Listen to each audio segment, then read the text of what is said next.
You might just think of the Jetpack Man. It's a lot more than that, and today I'm going to show you why. Let's go.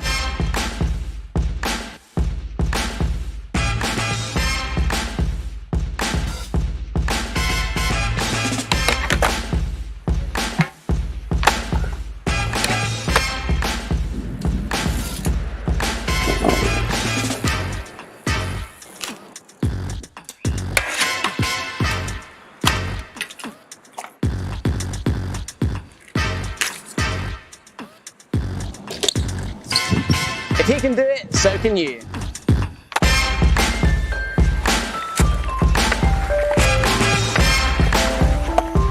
Hey, it's Noah. If you want to come to X Dubai Skate Park and skate with me, just go to platinumlist.net. Noah, why are you taking my job, bro? That's my line. Come here, bro. When was your last adventure? Bring the kids down to X Park Junior and let their imaginations run wild.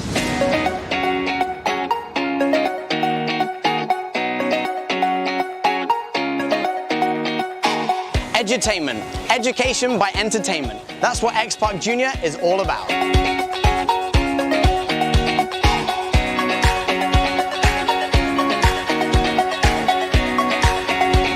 Adventures like climbing the treehouse, or even interact with some of the awesome little tortoise. What's up, buddy? Or you can just play in the fountain.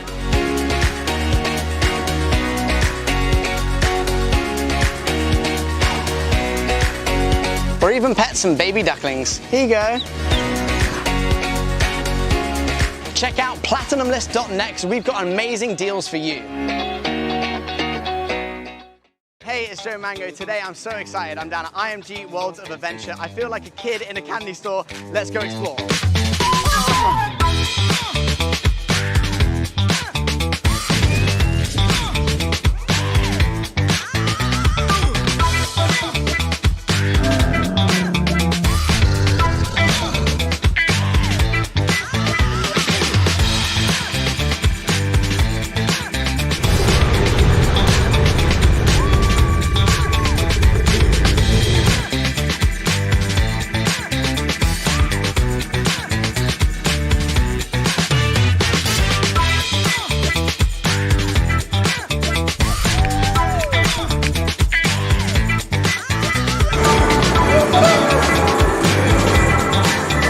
If you want to come and check out this absolutely magical place, then go to platinumlist.net right now.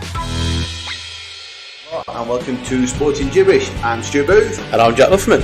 On today's show, lots to talk about football based. Everything from Champions League, Premier League, transfers, Scottish football, and even the Arabian Gulf League, Jack. Yes, exciting news there, Stu. Yeah, good news for you. IPL is heading this way. Oh, I'm very excited. If there's a few sure, you never know. Yeah, and talking about excitement, Champions League quiz is starting as from when this goes out recorded. Tonight. It will be tonight. Tonight, yeah. As we stand today, it's tomorrow. Tomorrow, yeah. Just Friday, anyway, the 7th. It's on Friday evening, so make sure you get entries in, but we'll talk about that in a bit more detail. Also, interesting thing happened in Hearn's small back garden. Yeah, fight camp. He's got a little pad, hasn't he? Yeah. Old Eddie Hearn. Then we'll be looking at Jack's story this week. Yeah, I don't know what's going to happen with that still. Well, you've not even let me even I know, yeah. well, it's not might be a bit of a twist, actually, to what people might be expecting. Oh, interesting. But first of all, we're going to start with some breaking news and the Sporting Jibberish race to the 19th Desert Classic. What is that? Yeah. So while you've been off on the holiday, on your staycay, as you can see, I'm a bit red looking a bit tanned down at the Sofitel on the Palm. Matt Aldred been in contact, and as you know, listeners, we played in the golf. There is a WSO Golf Society. We played in the competition last month now, wasn't it? Yeah. But anyway, there's 4 guys in particular in that. In that group, to be honest with you, I don't actually know whether they're still married or got partners, because Matt Aldred, Darren Keane, Paul Fogarty, and Tom Kegan, that's all they've been doing is playing golf literally every day. I'd never guessed by Matt's Instagram stories. Yeah, I know, and I think the only clothes Matt's bought recently are golf clothes, but looking good. And Jade liked the way he looked anyway. I noticed that on Instagram. Did you see that? Little cutie. I wasn't going to bring that up, but yeah. But anyway, very, very sweet. We digress. But so he contacted me yesterday going, trying to sort out some birthday drinks with him actually, and he said, "Oh, I can't do the weekend. Got a major." I said, "What do you mean a major?" Well, these 4 Einsteins of the WSO Golf Society are playing a major, the first WSO Golf Society major. 4 rounds, 4 courses. Well, they're going to play the Dubai Creek round 1. They're going to play the Feldo course round 2. They're going to play the Fire course at the Jumeirah Golf Estates round 3, and conclude back at the Feldo over the next, I think, Saturday to Tuesday. I think he said they're going to play off the handicaps, net score, so none of this Stapleford points rubbish. And I was like, do you know what? Let's get involved. Let's get SJ involved. So we're going to sponsor it. I don't know what the prize is going to be yet. All right. I'm a bit disappointed here because why is the rest of the Golf Society not invited to the major? There's a bit of a clique in there. Let's be honest. Well, I don't know if I want to sponsor it now. Okay. Well, anyway, I said we'll sort something out, and we're going to sort some, little odds out maybe on the group. So so we're going to call it this the SJ Race to the 19th, or the Race to the Raddy Red Desert Classic. Starts Saturday, concludes Tuesday. Right. So if it's starting this Saturday, we need to throw some odds out there now, then, don't we? Yeah. So actually, me completely off the cuff here. I'm going to put Keggin as favourite. It's it big, doesn't he? Yeah, it's a little bit wild. From what I've heard, Kegs, Mum used to fishing man out of the bush when you were playing your shots, so I believe has improved vastly over the last couple of months. He has all the gear. Oh, he looks good, doesn't he? Yeah, have you seen he's got a rangefinder?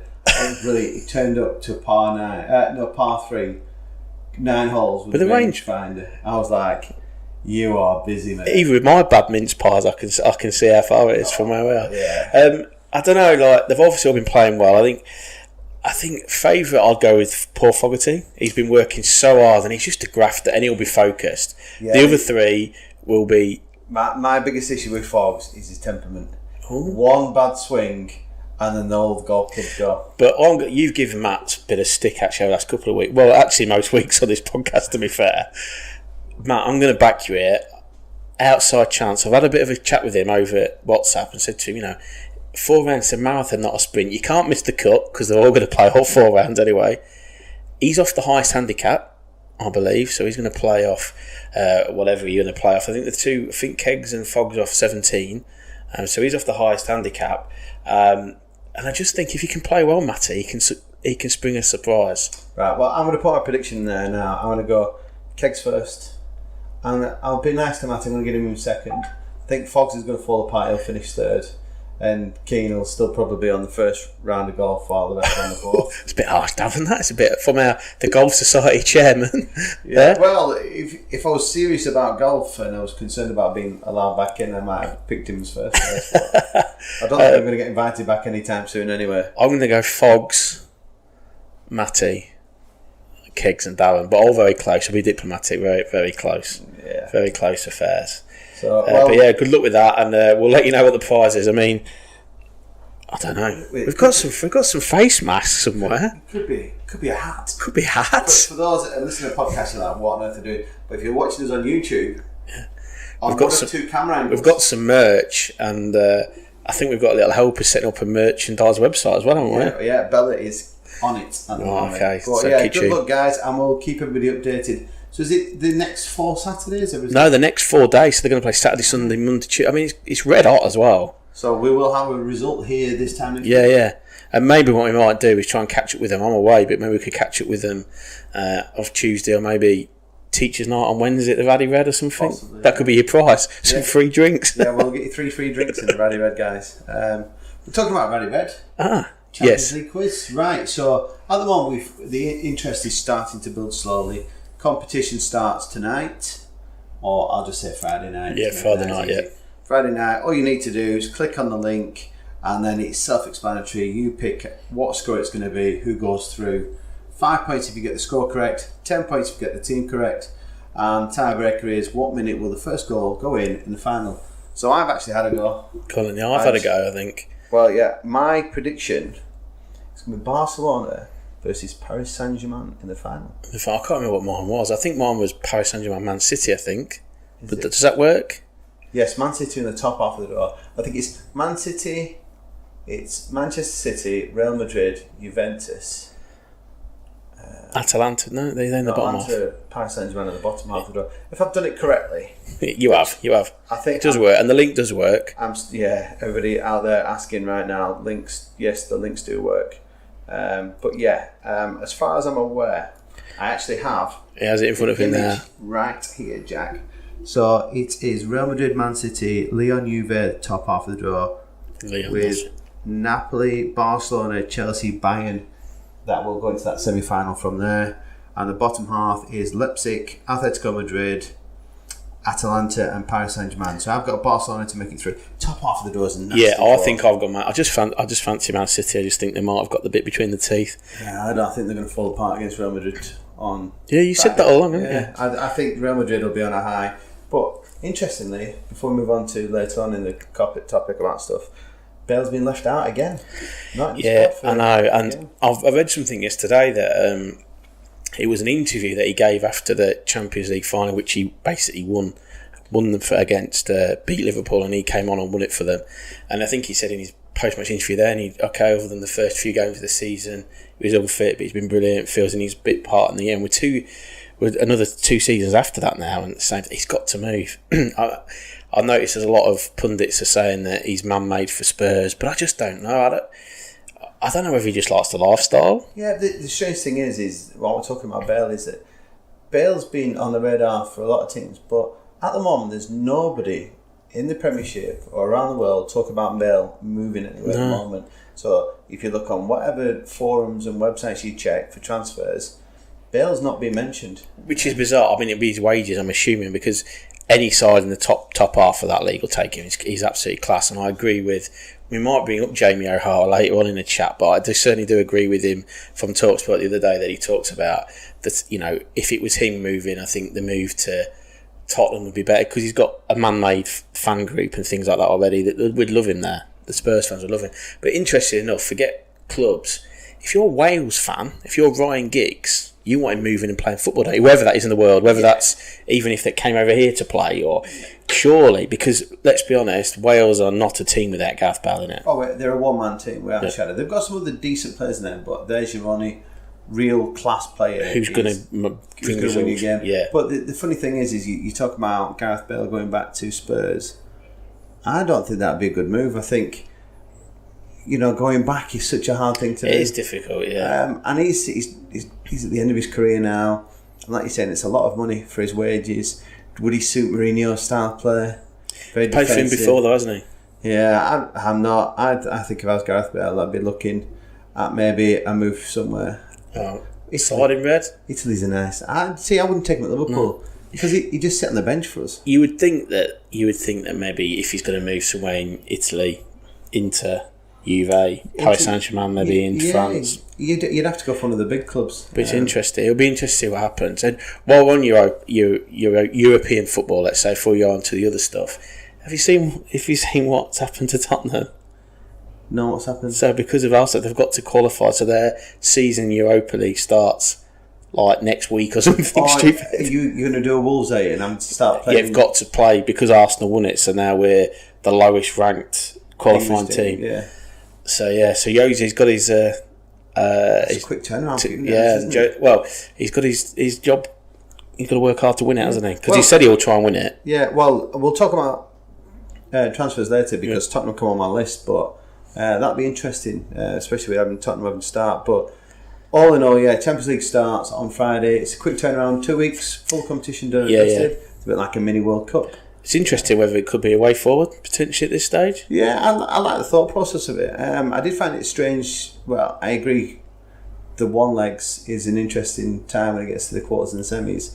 So it's got to be done on the night. So I think it makes it for a more exciting game. I hope that teams don't set up, just to try and nick 1-0. That would be a killer because Atletico Madrid are a type of team that would set up to sit there, soak it up. Like they did with Liverpool. Soak it up and then try and nick a 1 goal and then defend for rest. And I hope that's not how the tournament ends up. No, I mean, I'm not a big fan of the two-legged affairs anyway, never have been. And I've always thought when, people are talking about, they play too much football, blah, blah, blah, which bizarrely I don't agree with. I mean, they pay plenty of money to play these games, but surely getting rid of two-legged affairs would would resolve that to a degree. However, financially, yeah, and your argument there would be then as well: who hosts the game? Would it be drawn just out of the hat? Drawn, yeah, just would out it be of it. seeded? Or you drawn out of it? Just whatever. I mean, it's just as long as everybody knows that it's fair. But I quite like the concept of what they're doing now. To be perfectly honest, yeah, it'd be interesting because Premiership teams coming straight into it, Italian teams coming straight into it, Paris Saint-Germain coming in cold, which will be interesting for them. You could argue that rested, but even the Italian teams, it's not been too strenuous for them. Bayern have had a long layoff. Yeah, they have. And let's be honest, that return of the German league, although fair play from getting it on first, it was a bit low key. The whole affair, wasn't it? Yeah, the standard wasn't particularly good, but yeah, interesting watching the next few nights. Keeps us entertained for the next couple of weeks, which is good. Yeah. Next week we were going to talk about Newcastle and obviously the failings that have just recently happened, where Newcastle fans getting very excited. Saudi were going to take over. They were going to buy every single player in the world. Coutinho was going to be there. They were going to win everything. And now they're still stuck with Mike Ashley. So I got into contact with Stuart Burkwood from Radisson Red, who's a massive Newcastle fan. Here's what he had to say. Hey Stuart, look matey, great to be on your podcast. Love listening to it on a weekly basis, and love it when you guys are over at Red. Mike Ashley, look, it's been a long, sad summer. We were, I say, all the Toon fans out there around the world, I think we're looking forward to a change. But it hasn't happened. So what can we do? I think we have to move on. We have to stay together. We have to stay tight, and let's see what the season brings. But yeah, another season. It looks like of Mike. But look, I think all hope is not lost. I think we still see a change in the future. Where that comes from, who knows? But we have to remain positive on that. In terms of Premier League safety, I think that's our aim. That's our aim for the year. Is for next season is Premier League safety. That's got to be where we're at. I think we'll be tussling with relegation possibly, but I believe there's probably worse clubs out there than us. So I think we can secure another season in the Premier League, but I think it's going to be tough. That's how I feel it's going to be. And final one from me is Steve Bruce did a great job this year. Do you agree? And if you if the takeover had happened, would you have wanted to keep Steve Bruce? Steve Bruce, I think he's done a good job, mate. I think he came in during pre-season. He joined the team when they were on tour. He had no time to prepare. He couldn't make any signings before the season. Obviously, he made some signings in the January window when he brought in Rose and Bentaleb and Lazaro. I think Bentaleb, I like him. Rose, I'm not convinced. I'm not sure if he's made the move from Tottenham. If it happens, if it'll happen, if he's right. I think he wasn't completely fit. I'm not sure if he was completely attuned to us, but look, Steve Bruce, he's done a good job. You can't knock him. It's pretty much the same points as our man Benitez the year before. We finished where we've been finishing for the last few years, just below mid-table. And I think he's done a good job. He's a Geordie. You've got to back him. Would I have kept him if the takeover hadn't gone through? Yeah, I think we would have probably said give him another season, and let's see what he can do. He knows the players. He's a good manager. I think we have to keep faith with him and get behind him. That's the thing now. Get behind him. Get behind the team, and let's see what the season brings. Fingers crossed we stay up. And I'm not sure if we can progress. It's all going to depend upon the signings. Let's see who we can bring in. Let's see who wants to come in. We have a good base of players there. We've got a good strong squad. We've got a good mentality. We've got a good team ethic, which we can build on. Let's see where the season takes us. Always good chatting to you guys. Thanks for having me on the pod, and I'll keep listening. Take care. Ciao, ciao. Interesting to hear that from an actual Newcastle fan, is it? Rather than us sort of sat on the sidelines. I do think Stu's probably, and I like the way that he's been very diplomatic in his answers. I would have preferred him to be a little bit more Geordie, going, no, I want this, but he's been very diplomatic. But is there not that the female who's been after or been in and around for a while, the lady, I can't think of her name. I think she heads up the association, so I think she was heading up that Saudi takeover. I don't know if she's linked with an American. Yeah, I think she's might be linked. I think she's like one that goes out, finds a suitable club, and then she brings. I know they're still saying she's around, but it's big because from a Newcastle point of view, I think, and I know we talked about this earlier a few weeks back I think Steve Bruce has done a fabulous job, and I can't remember now whether did he end up with more points this season than Benitez. I can't remember, that was on the agenda at some point.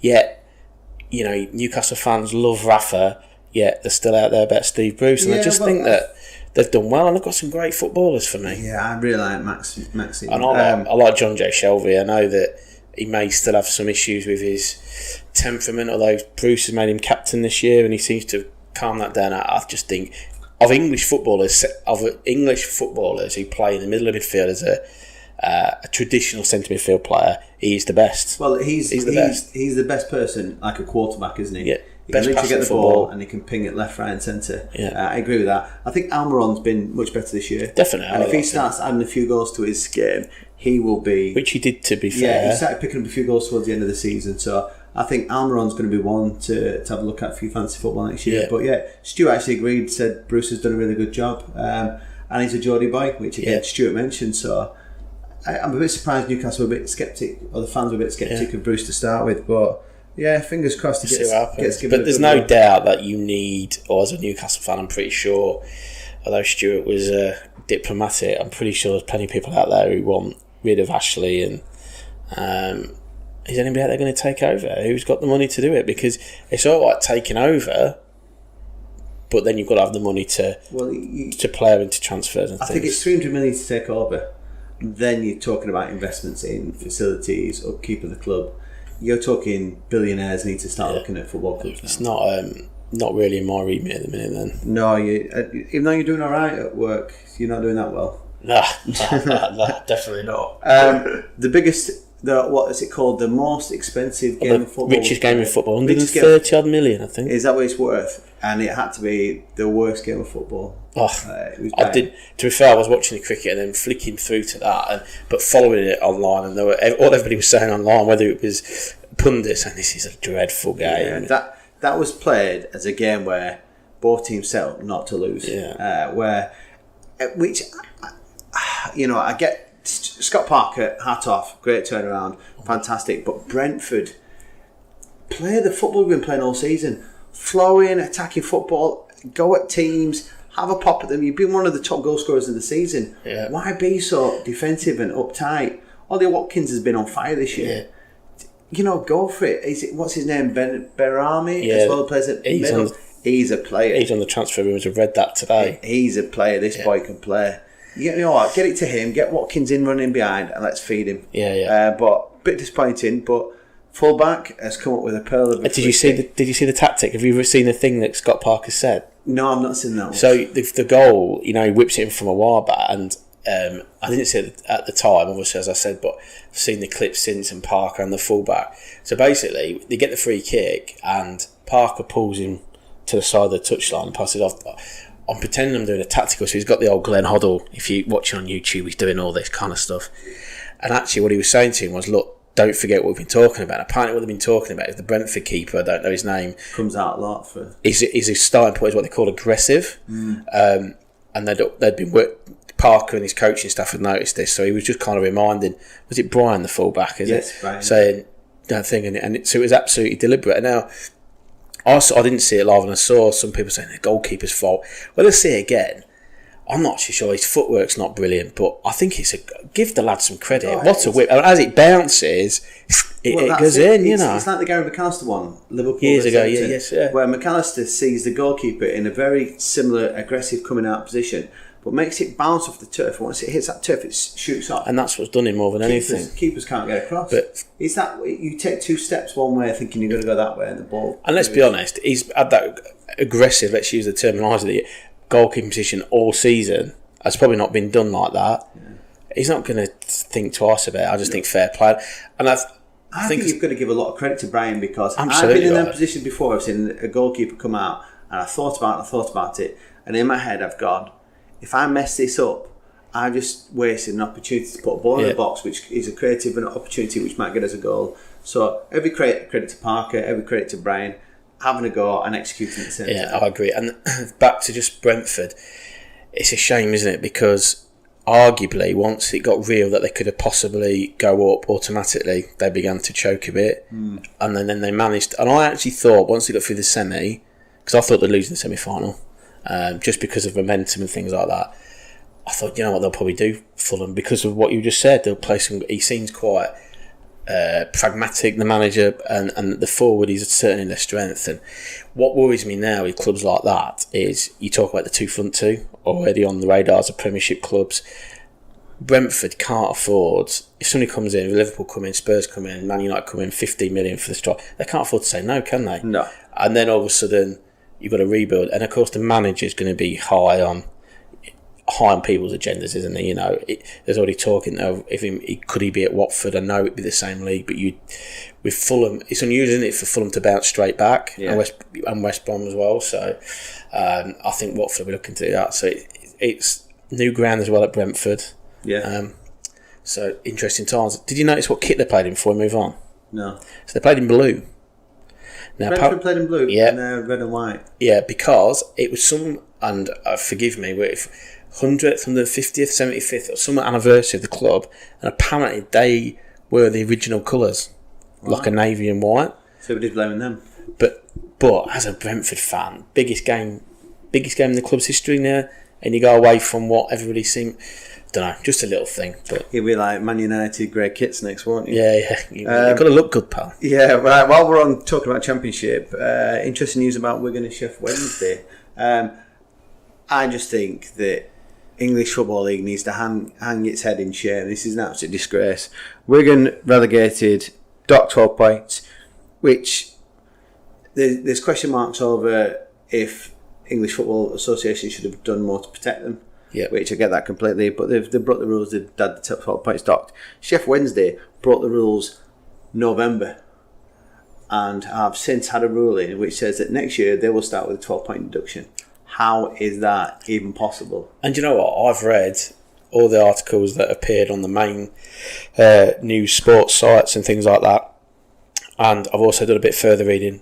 I don't understand.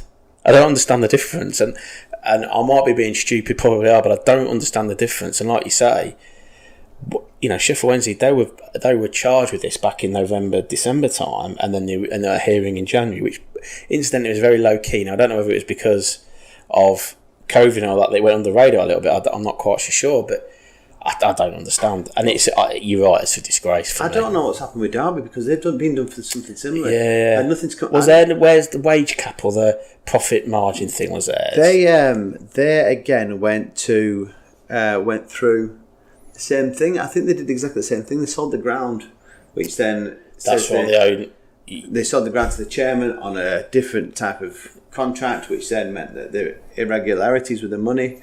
But I just don't understand. If Sheffield have broke it this season, just the same Wigan have broke it at the latter end of the season, and any club at any point, surely the punishment should be from that point, not we've leagues already done, because Wigan still would have gone down, but Charlton will sit there now miffed because they've now taken that third spot, and it should be Sheffield Wednesday. Yeah, and that's the part, because I think they were saying that Barnsley were ready to put a legal case if Wigan's 12 points were back added on and they'd got away with it or whatever it was. So what about Charlton now? What about Wigan appealing against theirs again, or putting in a claim because Sheffield? It's just a mess. And you're dead right that the EFL has got to sort themselves out. I noticed, looking at some Twitter conversations going on around Lincoln City in some of the lower leagues. So Lincoln have actually released 2 or 3 of their better players, or what would probably seem to be ones that are on a higher wage, and they'd released them a while back, sort of saying COVID and the time for Burton, and there's obviously people having a bit of a ding dong about it. And Steve Thompson, who's a former Charlton player, actually Steve Thompson, Charlton player, Lincoln City, Bosch United, etc. He was sort of saying the sooner that the wage cap is actually brought in, which is about now, I think, isn't it?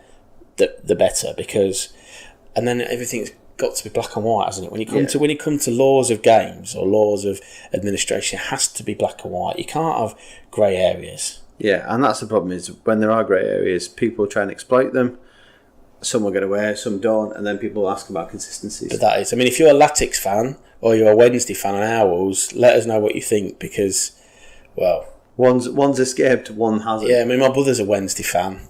I mean, he probably don't care that much, to be honest, here, Tom. But interesting enough, because it's massive. Because will Wigan get back? When will they get back in the Championship? Yeah, and where was the money going to come from to support them if they're already in dire straits? Absolutely right. So bad news, unfortunately, for Wigan. Bad news again at the weekend for you. We're going to talk about it. Boston United didn't quite get over the line. No, it's disappointing, mate. I was gutted. I read the reports afterwards, and I know the gaffer's come out and he said keepers can't make mistakes like that. And Have you seen it though? I haven't seen it. And I've heard it's an absolute howler. But from all accounts, there are times in the season where the keepers kept them in games and made great saves. But I get, that's probably one of the hardest positions to play as a goalkeeper because one mistake loses you a game. As a striker, you miss a chance, you might not lose the game, you might still draw the game, or somebody else might pop and score. You miss a tackle as a defender or a midfielder, there's still somebody else to cover you. Yeah. Goalkeepers, there's no hiding places. And I think the problem is with Crook is that he's made 2 high-profile errors. One in the FA Cup, first round, second round, just before Christmas, the replay against at home, and he made a real bad error, chucked in his own net, and then of course this one, it was a terrible error. But look, to be honest with you, Boston, they were decent first half, and probably should have had a couple of good chances at the post. Should have been in the lead, and then to be fair to Altrincham, they've got that goal from nowhere, and then have just managed the game better, and then as things at Boston sort of panicked a little bit, but it didn't end the way that Boston didn't give York Street the farewell that people wanted. Yeah. But more positive news: one floodlight has gone up on the new ground. Wow! I saw it on the live feed earlier. Exciting times. So you've had nothing else to do today other than watch a floodlight go up on a live feed. I mean, Scott Dalton put on.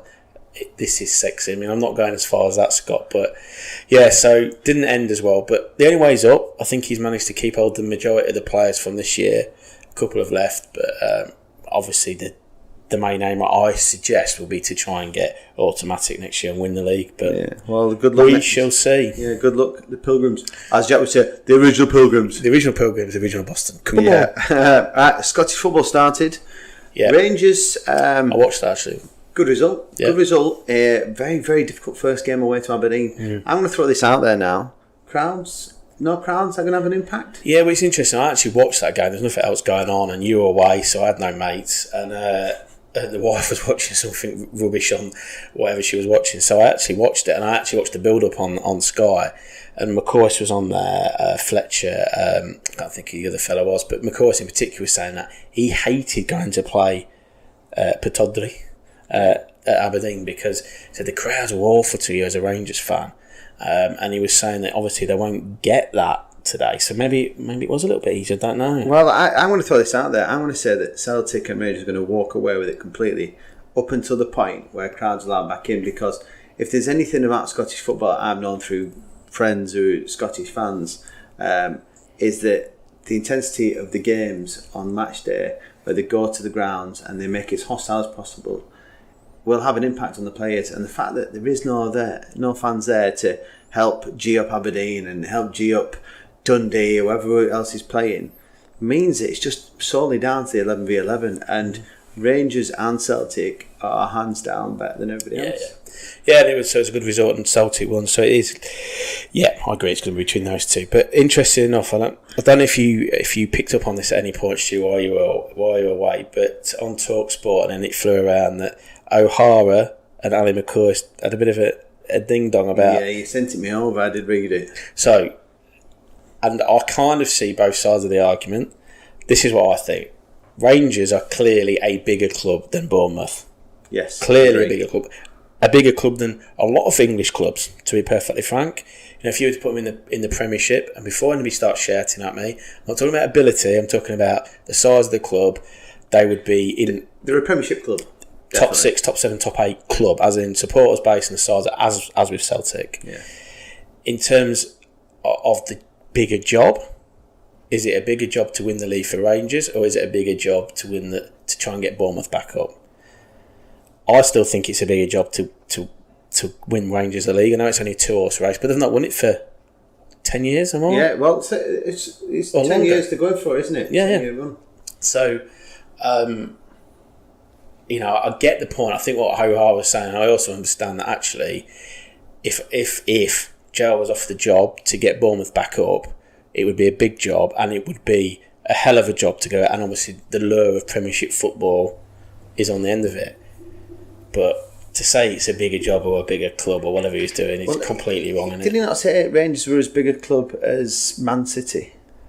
Is that not what I or is that's what McCoy's then said? McCoy's then saying that he needed breathalyzer for coming on and saying something like that, because he was saying that Rangers are a big club, and they are. That there's no question that actually probably that in British football clubs, and forget about ability, forget about achievements at the minute, Man United, Liverpool, then the 2 Glasgow clubs, bigger than the 2 North London clubs. No, I wouldn't say. Well, all I'll say then, in argument to that, is Brendan Rodgers left Celtic about to win the league and the cup to take over Leicester.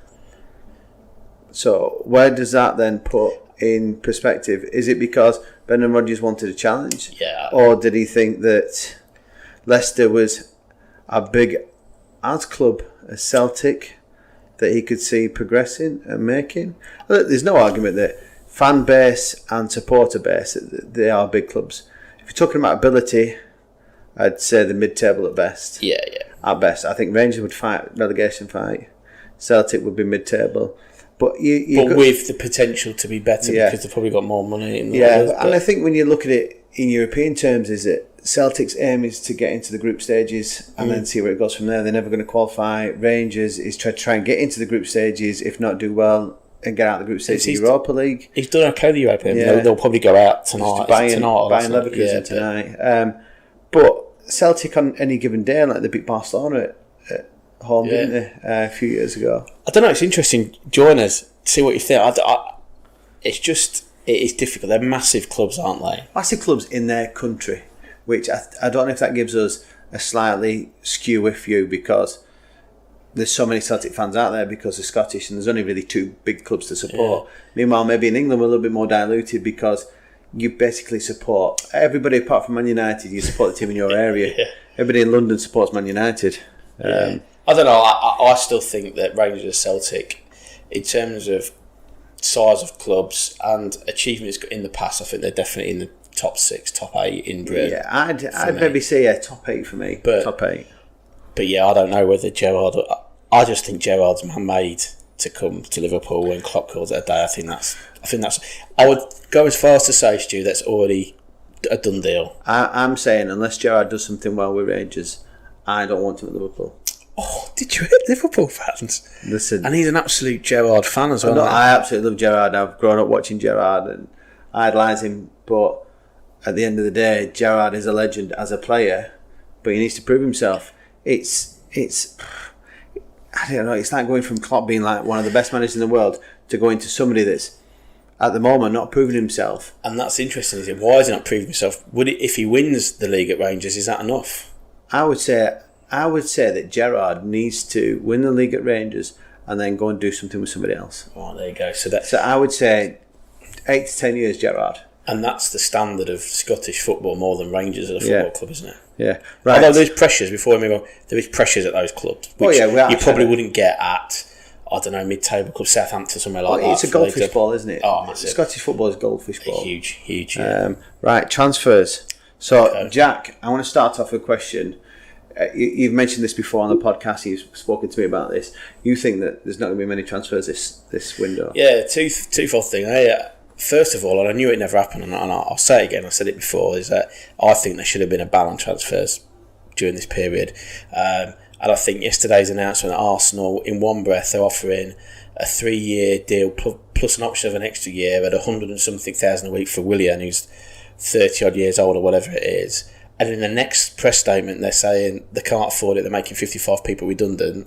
Kind of backs up that idea for me. However, we all knew that was never going to happen. So yeah, I thought, I don't think there'd be much movement. Maybe I was hoping so, because obviously if transfer Kane always comes along, etc. But it seems that there's already has been a few, hasn't there? We've only been open 5 days or whatever, or 6 days. I think complete opposite to you. I think that there will be transfer this summer, and I think it's going to be, at the moment, I think the big boys are going to go and fight it out. So your Man City's, Man United's, Liverpool very quiet at the moment, which it's not unknown Liverpool to be quiet and then suddenly just pop something out from nowhere. Spurs very quiet. Arsenal start to get themselves involved in a few things. But I think them guys will battle it out. Top end transfers will happen. I think the people that will be more affected would be middle of the table, lower end teams that usually spend 20, 30 million on players. They're going to be teams, like Everton have always fought out. I think Everton will have to get rid before they can start bringing players in. But I think the big boys can actually start the economy for the transfer market. So you look at, let's look at United's situation at the moment. They're currently agreeing a deal where it's going to be 100 million for Jadon Sancho. I think it's like 130 million euros. So 130 million euros, and it's going to be 100 million euros up front.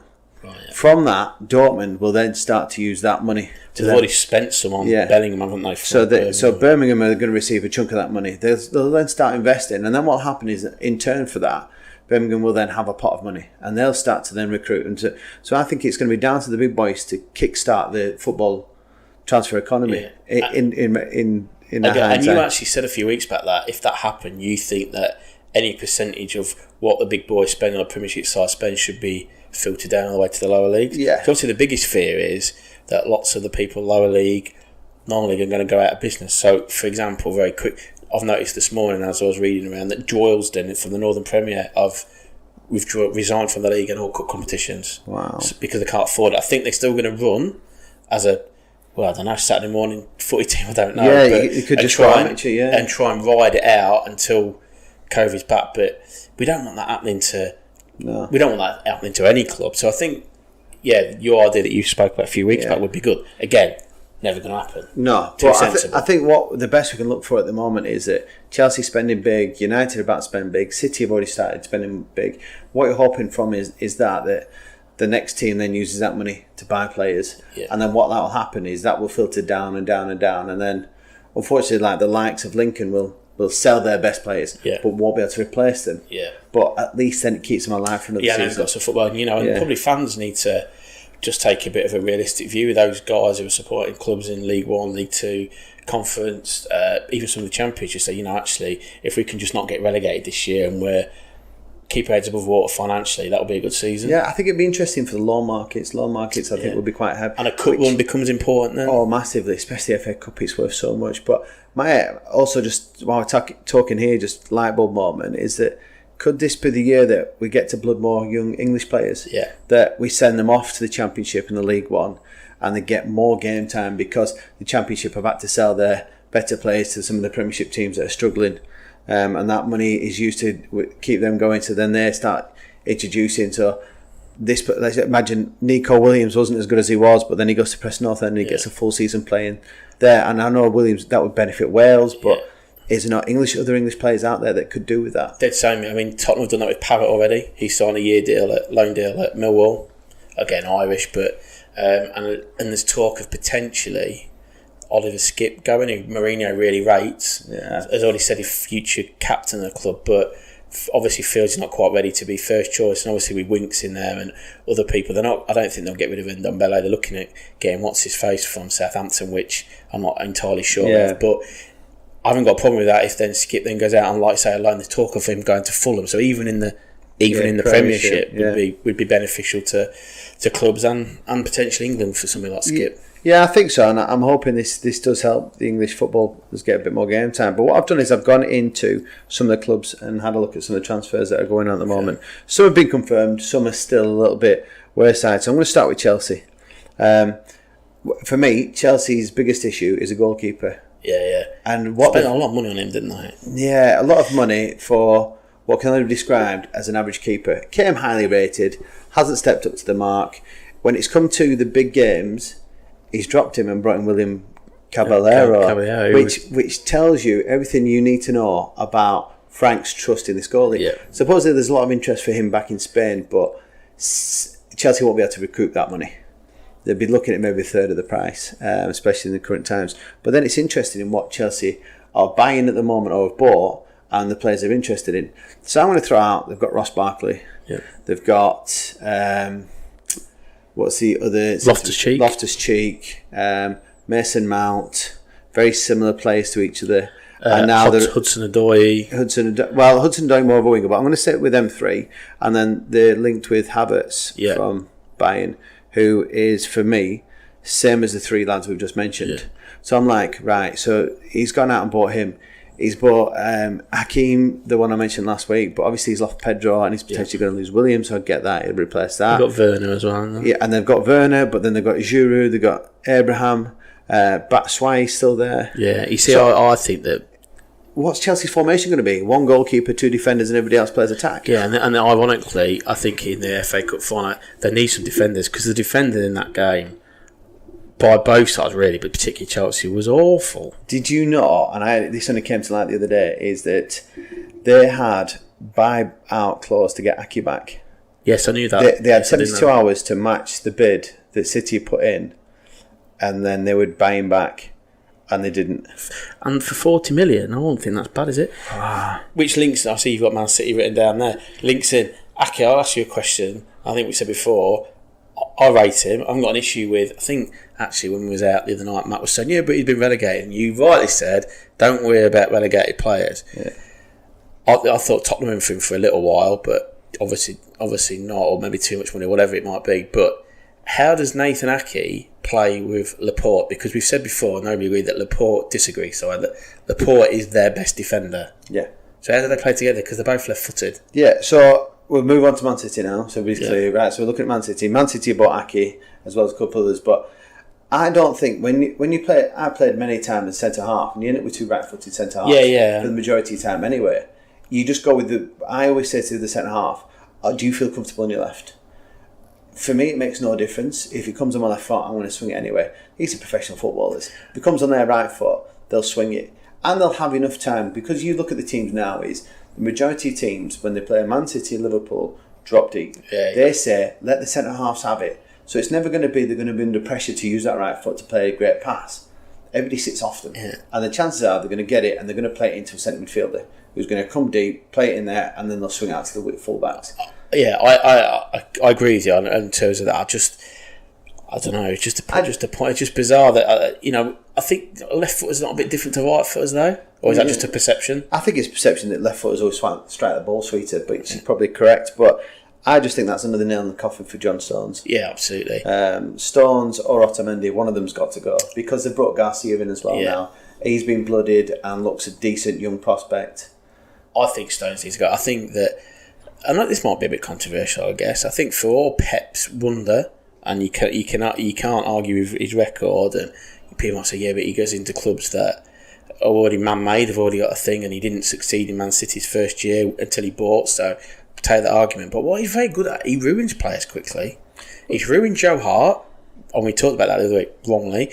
He's going along the same lines with John Stones, and I completely agree. Stones needs to get out of there, go back to Everton, go to Liverpool. Yeah, I tell you what is funny is that I was listening to a report the other day about Pep Guardiola, and the pundits love Pep Guardiola, and they were saying that Pep Guardiola is the best person for developing young talent. Because they're saying that he's developed this person, he's developed Sterling.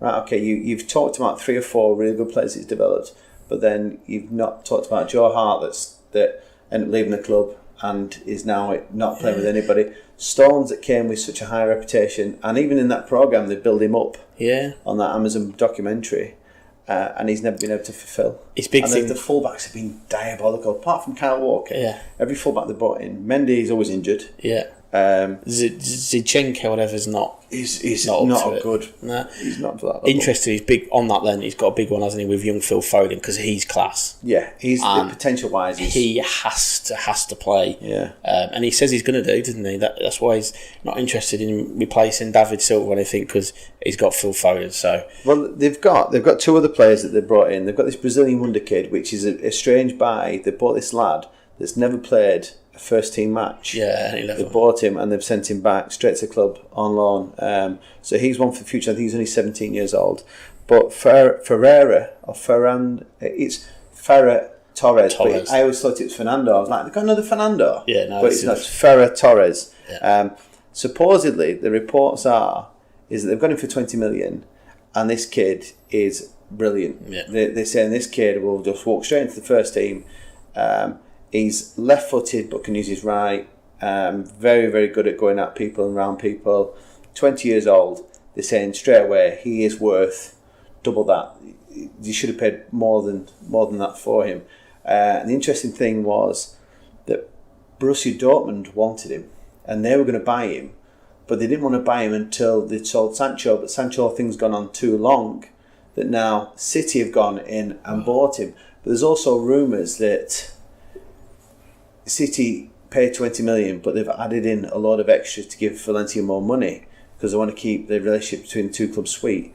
And there's a City player going back in the opposite direction, some young up-and-coming talent that's going to go on loan later on in the season. But fancy football people, City are a funny team to pick anyway. Would he play though? That's it, is if he plays. But this Ferreira Torres, watch out because he's supposed to be on fire. There we go. But yeah, they've also been linked with Koulibaly. Yeah. Again, that just doesn't seem to be going away. But again, if you just bought Ake and you've got a list of other players, do you need Koulibaly? Is that another 80 million that you didn't need to spend? Unless they're going to offload 2 or 3. Yeah, the one I did see today that they are linked with is the Italian striker. Well, he's not. I think he's Argentinian, but he plays in Italy. Martinez. Yeah. I think he would be the one. He'd be the one if I was Pep Guardiola going, right, this is it. I've seen before that he is striker. Aguero is as good as he's been. He's slowly on his way out. Yeah. Jesus is not going to lead your line. He's not going to be an Aguero. It's going to get you 30 odd. But this Martinez has been banging them in Italy. So I think he would be a good. I think he's only 21, 22. Great replacement. Get him in now. Aguero sees out this last season. Martinez does his support thing. Get Jesus out the door. Martinez leads the line from the season after. But if that would be me. If I was Pep, forget Koulibaly. Have a look at Martinez. Move on to Manchester United. Finally got rid of Sanchez today. Yeah, it's gone. today gone, hasn't he? Isn't it funny how he's been on fire this year for Inter? Really picked up. I think he's a good player, isn't he? He is a good player. I think something happened, didn't it, at Arsenal towards the end of his time there. United paid over the odds, and I think it was United trying to put the big boy pants on and show City there was still a threat in the market. Paid over the top, paid him stupid amounts of money, and then Sanchez just was quite happy sitting picking up and his to money. be fair to him, though, he's cancelled his contract, which is like back to Bale. That's something that I'd like to see him do. Yeah. So let's just rip that contract up and let me go play. And I don't care where he goes and plays, but it's a fair play to Sanchez. Yeah, and Inter Milan look a decent outfit, don't they? Yeah, they look like they could be a threat with Lukaku up top as well. He seems to be. I think he's on 30 goals this season. But Jadon Sancho's not over the line yet. No, it seems to be just imminent. I think before we came on air or come to record, I was reading it's imminent, but it's been imminent for. It's obviously going to happen. Yeah, it's a couple of weeks now. But I think the agreement, the stumbling block is the amount of money up front. Yeah, I think Dortmund want a lot more up front. United want a little bit more of a structure, so they give a little bit more later on. But yeah, it looks like, and it's going to be some player. Yeah, and he's going to get the number 7 shirt. I'm a bit disappointed because I really like Jadon Sancho. Now I'm going to have to. There was a little bit of a whisper that he might end up at Liverpool. At one point, unfortunately, Liverpool, I can't work them out. You know, like we sold Coutinho, invested that money so well, didn't buy anybody last season. I'm thinking we must have a decent pot size now. We're in the Premiership, not bought anybody for 12 months, and then we just keep picking up these little small players. So the only people that are through the door, they bought a Polish 16-year-old goalkeeper and a Polish winger who's 17 years old as future development projects, along with that Setberg from last season, the gingerhead centre-half. But I don't know, that you would think that as well as they played this year, and you know, they were way above everybody. Well, certainly way above most of the team, you know, and fully deserved the league, not a problem. You would think though that the rest of the clubs, you know, you're not rocket science. Man City are going to improve, and they weren't far away from this. I know points wise they were, but they weren't that far away from them. And Man United look like they're getting there a bit. Chelsea have obviously improved this season. You would look and go, Spurs under Mourinho if they carry on. But not to buy anybody would be, well, it wouldn't be good, would it? No, sitting still is not good in this game. Yeah. You need to continuously move forward. I would say that Liverpool would potentially really need. Let's talk about Thiago coming. He'd be a good asset, good, nice little footballer. he'd be a good asset, but I think we need another striker because... Yeah, I think you need a goal scorer, number 9. I've said that to you as before. much as I like Origi, he's only ever going to be a bit part player. Yeah. And he's quite happy doing that. You know, maybe it's because some of these clubs are going to wait because the transfer window is quite long, isn't it? It's only finished till October, which I don't like. I know it's different this year, but I don't like the fact it eats into the start of the following season. I never have done. I think they got it right last year, but I know we're in different times, so maybe they're going to wait. But like I say, you can't stand still, because if they stand still, you know, they could. You know, they went out earlier than they wanted to in the Champions League this year, and okay, they won the league. That was a pinnacle, brilliant. But it will need to continue that momentum, won't it, for your fans as much as anything else? Well, yeah, you've got players that come into the end of the contract and end of their timeline. So when Alden's in his last year's contract, Milner's got to be there. Yeah, he's on his last days. He's very fit. It still wouldn't surprise me if he goes to Leeds. Yeah. So Chiata started to look a bit more of a player, but it still needs, you know, a couple of injuries. If Salah goes out or Mane goes out from that time, there's even cover for the full-back position. Yeah. So you've got Nico Williams, potentially could cover Alexander for a little bit, but he's not a long-term. You've got a left-back, have you? Left-back would be a struggle, then it goes back to Milner. Yeah, it's interesting, but in Jurgen you trust. Of course we do, absolutely. Right, last, we'll go whole transfers there. Yeah. Arabian Gulf League, which is interesting, Jack. Uh-huh. On the 3rd of next month, okay, is the start of the Cup. They start the first round of the Cup. Before they start the league, and the league starts the week after. So I've been at Jack last couple of weeks saying, right, Jack, we need to pick up a team. So Jack, would you like to announce to the listeners who's going to be your team for the Arabian Gulf? So the Arabian Gulf League team that I'm going to follow, Al Nazir. Oh, the one that David Silva happens to be linked with. Now, come on, I trained with them before David Silva. Remember that? Right. So we've got a picture. Remember that? Yeah. So we'll put this in context. We play 5-a-side on a pitch which happens to touch Al Nasir's training pitch. I've got a photograph. We'll upload the photograph as evidence. So that's Jack's version of training with Al Nasir. Yeah, so we're going to follow Al Nasir this year. I've got a trial with him, haven't I, Johnny? Oh, yeah, Johnny. He was watching, and Stu put on a few tricks. So we said that he'd got a trial, and Johnny did believe him to begin with. But yes, Al Nasir. Who are you going to follow, Stu? I'm going to follow Shabib Al-Ahil. Easy for you to say. It is. I've picked the worst team to say. This is purely because of my story last week. That's who Wasfi played for professionally. Incidentally, though, they have won the league about 3 times. You know, it turns out they've not won it for about 4 seasons. Oh, is that right? Sharjah were the reigning champions. Yes, but they play in Liverpool red. Okay. That's also a deciding factor. I can't work out what colour Al Nazir played. I've been trying to look at it. Yeah, they were in green one week training, and then they were in blue. Green, white. And I know training kits now make no odds, but I don't know. So you never know. We're going to look at, and hopefully, with a few contacts, we're going to try and get in and do some bits with these clubs, aren't we? I've had a look. My team's ground is the other side of the airport, so I've looked at it. It's only 22 minutes away from here. My team play at the Maktoum Stadium, I think. Yes, so I think, are you... in Karam, next door to Karam. Yes, I don't... Because I'm sure I've been down there. I'm sure there's a nice little bar there called Leisureland. Ah, there we go. Well, watch this space, but it does start. So the Arabian Gulf League starts 3rd of about a month's time, 3 weeks' time. Yeah, 3 or 4 weeks' time. So what we're going to do is at some point we'll head out there. So if anybody fancies joining S&J on an evening trip to watch the Arabian Gulf League, you're more than welcome. And hopefully that rumour of signing David Silva comes to fruition for the boys. Yes, we will see. Also, coming to the UAE, IPL, Jack, this is your... Very excited. So obviously the IPL would have been all over by now. Usually sort of April to May in India.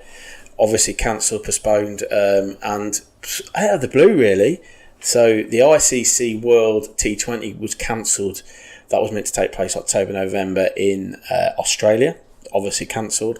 And then all of a sudden it was rumoured that the IPL was going to start. And obviously India is still struggling with thousands of cases. So a long story short, it starts here on September the 12th or 19th for 6 or 7 weeks. So I'm really excited about that because clearly all the world's best players are going to be here. In and around, dotted around all the grounds that I'll be training at and playing at. So our season starts in 2 weeks. I found out today. So 2 weeks tonight, Stu.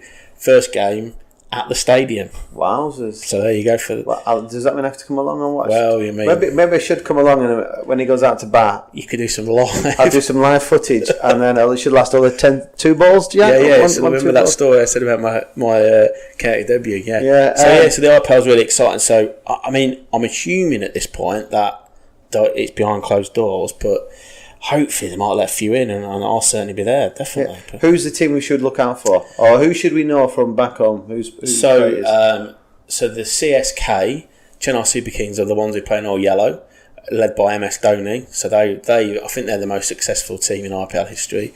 They play, and then the other guys. Trying to think of the team. Stokes plays for the team in pink. I'm trying to think what they're called. Along with Steve Smith, so he's been retained. Mumbai Indians are really popular. Josh Butler, he'll play for them. They're the blue team with a bit of gold. That's Sachin Tendulkar's franchise, if you like. But I mean, I suppose it's all wide open, and lots of them in the England boys going across would have played some cricket. A lot of the other countries might have done. So yeah, it's actually really exciting. Actually, really big. Right. I'm going to pick the pink team. Pick the pink team then. Yeah. Rajasthan Royals, that's who they are. Rajasthan, right. I'm going to be Rajasthan Royals. Okay. Well, I'll go for the Mumbai Indians then. Yeah, you pick the favourites, don't you? Yeah, I'll try to think of... No, actually, I'll have a look. where they... I did follow the Rajasthan Royals last time because of Stokes. The other team that did well, Bairstow and Sunrisers Hyderabad, Johnny Bairstow and David Warner. Hopefully that all comes off. It's definitely been confirmed, but obviously they've got to get him out here now. And I'm not quite sure how the bubbles are going to work here, though. No, to be honest with you. But obviously, we're hoping, you never know, we might come across them all on our travels, Stu. Yes, we'll be out and about. Maybe when we speak to Chris Brown on Saturday, maybe he could help us out. Yeah, we'll get in there and have an interview with one or two of the world's best sportsmen. That would be good. Good. Right, fight camp. Brilliant. So Hearn has decided, in his wisdom, it's funny because I was reading an article about it, is that Hearn has decided that he's already had one fight card in his back garden. Yeah. Well, just decided to construct a boxing ring in his back garden. And a bubble. I mean, I read this a few weeks back, and I kind of didn't really take much notice of it because I thought it was like a bit of a joke. You know, Eddie Hearn's a bit of a lad in here. But yeah, and then last week, I forgot it was on, but then did see some footage of it following that. Like, I mean, we say house. It's about as big as Buckingham Palace by the looks of things. This great big guy, he's got a full ring in there.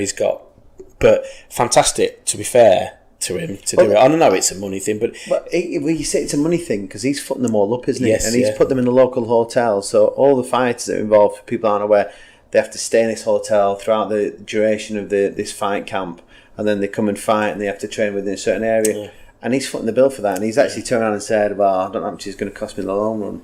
But he has put a pay-per-view fight on at the end to try and recoup some money. But just before you carry on, did you see that interview the other day that he did? Oh yeah, when he swore. It's like he thought it was like they were messing about. Yeah. And he goes, "Shamon, and he beep, but he didn't beep it out. Yeah. And then he realised it was live. It was live. We are actually live. The Skype on there, brilliant. Said Eddie Hearn. But what I do like, and what we might actually discuss a bit more next week, is the fact that his big fight this week is a female fight. Yeah. World Championship fight between Terry Harper and Natasha Jones. Yeah. First ever all British female world title fight. Because I think, and we did mention this a few weeks back, that I think women's sport has gone way off the radar during lockdown. And I think that's pretty poor from lots of players. I know that things are happening, but it seemed that like the football world seemed very quickly to shut down those leagues. I know the England women cricketers are now in a bio bubble in Derby, and will play some fixtures. Obviously coming up, but it's gone very quiet. The female world of sport, and I think fair play to him to do that. Yeah, and it's funny how we mentioned it on here maybe about 10 weeks ago, 12 weeks ago. And suddenly Sky Sports have written they're having a big debate show this week, haven't they? Unbelievable, Jeff. Unbelievable. But yeah, it's good. I believe there's 5 fights per bill for the Eddie Hearn fight. That's the limit you can go to. And the last fight is going to be the 22nd, which is Dillian Whyte versus Potkin. Oh, Povetkin, yeah. Which is a strange one because Potkin's like a seasoned pro now. He's 40-something. Yeah. But I think Dillian Whyte's too young either, though, is he? No, I don't think no. So I think that'll be a big... But it's a big fight because they'll be a hard-hitting fight. They'll come on the radar for AJ and Wilder and Fury and all that kind of... Yeah. But I think it's great, and actually if you watch it, if you've got Sky, it's all the Sky presenters are there, and I think they have to go into it. They get tested for COVID on a Monday. As soon as they get it all clear, they're then in the bubble at Hearn's house / hotels down the road, and they can't leave. And it is amazing what some of these sports organisations are doing to keep us Entertained, and it's great and fair play. So good luck to what I did see a bit at the press conference. It gets fast between those two women, by the way, and the trainers. What is it? It was Natasha Jones turned up late to the bio bubble with her trainer Gallagher, and even her says, Gallagher does what he wants. Wow. And it was feisty. Look forward to good. Right, Jack boy, it's your time. Yeah, so let's just throw a bit of a curveball in here for you, and just as a final farewell to York Street, I think.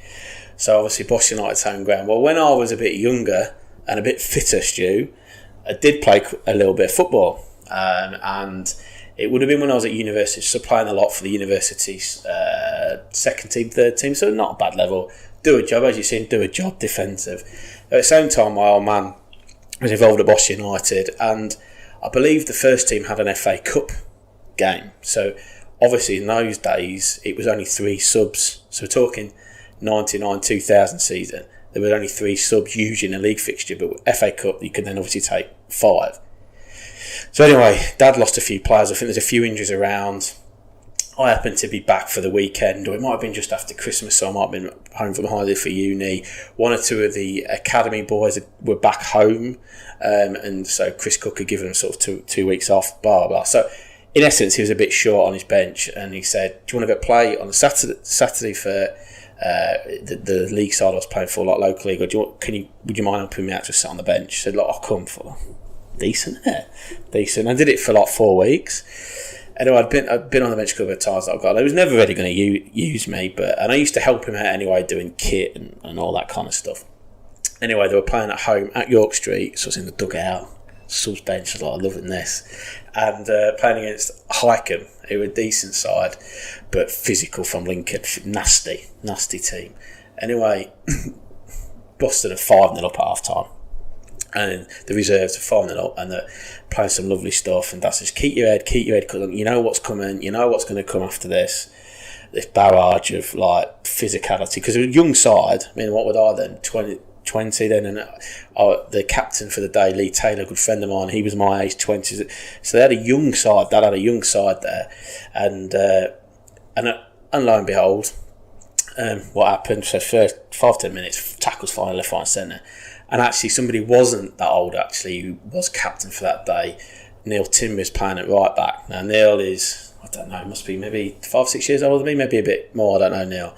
Anyway, just in front of the dugout, I can see it, he got a horrific tackle, snapped his ankle in half. Horrific tackle. Anyway, on the bench, I think he'd used defenders-wise as me, and then another lad, but he was really young, like 15, 16, something, one of the academy boys. But clearly a better footballer than what I was, so I was expecting him to go, and Dad said, nah, get on. So I was playing at full back. So I've had about 40 minutes, and to be fair, I've done well. Done like a couple of tackles there, crossed a couple of balls in. Do I need to ask Big John? Yeah, you can ask him. Big John. Before my hammer toe, so I could kick the ball up properly, rather than, 5 yards. But the funny thing is, and this is what I'm going to leave you with, so I don't know how long, midway through, or 15 minutes ago, something like that, Tat's gone down our left side. As a fullback, got round the back, just as I've been told like that. No, you've not. I have perfect defending, mate. Shots come in, Lee Crew in goal. Crewy saved it, and as he saved it, it's rebounded and it's hit me on the knee, and I managed to control it, and I'm trying to I want him to come and collect it, but anyway, I panic. I panic, and I thought, I need to collect this out, so I've cleared it, but I've forgotten where I am, and I'm at York Street end, and I've banged it in the top corner. Own goal. Great finish though.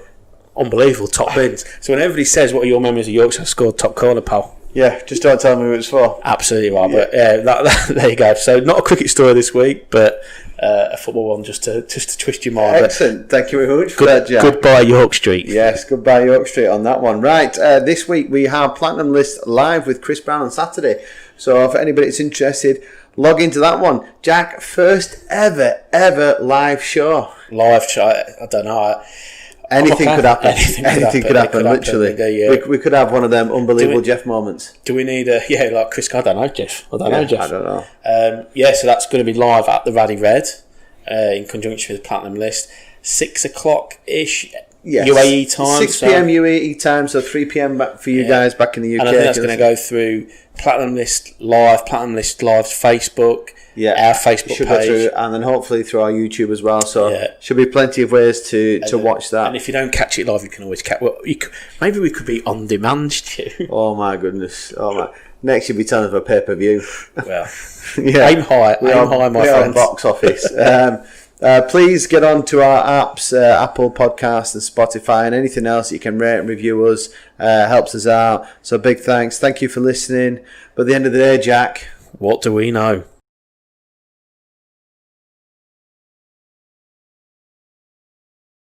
Hey, it's Joe Mango. When you think of X to buy, you might just think of the Jetpack Man. It's a lot more than that, and today I'm going to show you why. Let's go.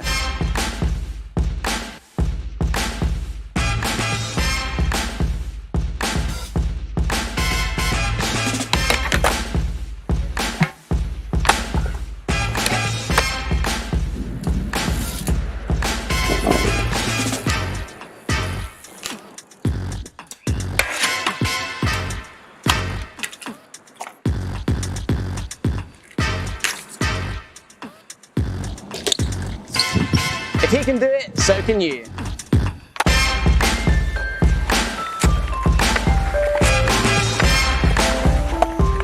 Hey, it's Noah. If you want to come to X Dubai Skate Park and skate with me, just go to